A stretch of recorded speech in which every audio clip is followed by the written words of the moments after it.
महाराष्ट्राची सांस्कृतिक ओळख असलेल्या लावणी कलेच्या जतन आणि संवर्धनासाठी कलाकारांना शासनाकडून अनुदान, नियमित मानधन, निवृत्ती वेतन, आरोग्य विमा आणि विविध कल्याणकारी योजना लागू कराव्यात, अशी मागणी लोककला लावणी निर्माता संघाच्या वतीने आयोजित पत्रकार परिषदेत करण्यात आली.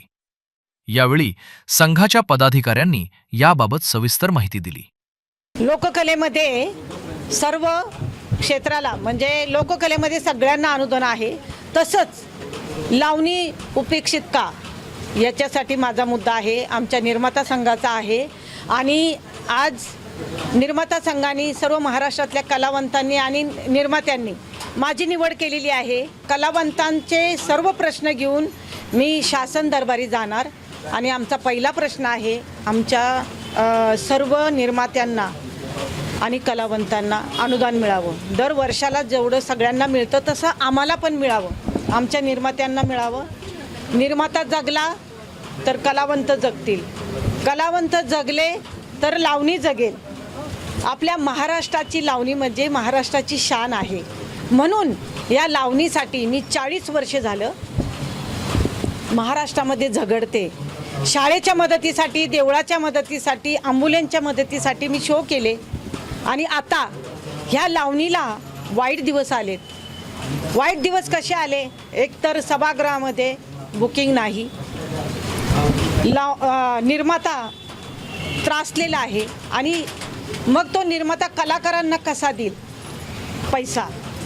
मग कलावंत उपेक्षित आहे, कलावंतांना सुद्धा पैसा मिळत नाही आहे. तेव्हा शासनाने मदत करावी, अनुदान द्यावं.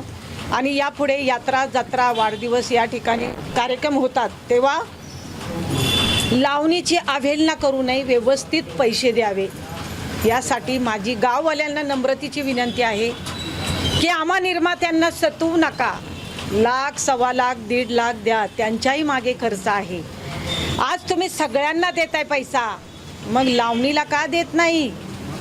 लावणीची जरा कदर करा, ही महाराष्ट्राची शान आहे. देशाला 50 वर्षे झाले, तेव्हा मावळणकर सभागृहामध्ये दिल्लीमध्ये मी शो केलेला आहे. लावणीला सन्मान आहे, पण ती आता कुठंतरी घसरत चाललेली आहे. कारण आत्ताचे अंगविक्षेप चाललेले आहे त्याच्यामुळे. तेव्हा प्रेक्षकांनी सुद्धा जरा भानावर यावं आणि आपल्या लावणीला, महाराष्ट्राची शान आहे.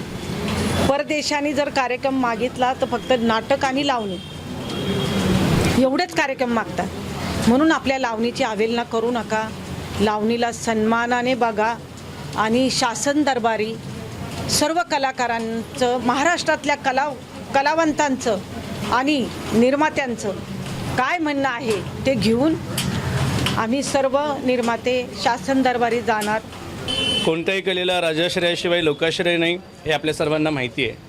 आज आपण पाहत आहोत की शाहिरांचे शाहीर पठ्ठे बापूराव यांच्या लेखणीतून लावणी मराठी मनापर्यंत पोचली. मराठी मनाची पाहुणी मेवणी झालेली संस्कृती म्हणजे लावणी. लावणी म्हणजे महाराष्ट्र, हे संपूर्ण विश्वाला त्या ठिकाणी माहिती आहे. या पारंपरिक लावणीचा जो काळ आपण पाहिला की हा काळ गाजवणाऱ्या अनेक लावणी सम्राज्ञींमध्ये सुरेखाताई पुणेकर यांचं नाव आज अग्रगण्य त्या ठिकाणी आहे.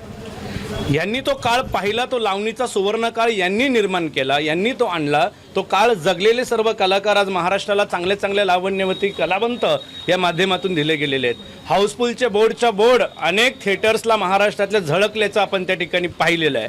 पण अलीकडच्या या काळामध्ये जर आपण पाहत आहोत की असे एक छान वसंत सबनीसांचं वाक्य आहे, असा असावा वरुण रांगडा मराठमोळ्या बोलीचा, आत खुलावी कळी कलेची, वास नसावा होळीचा.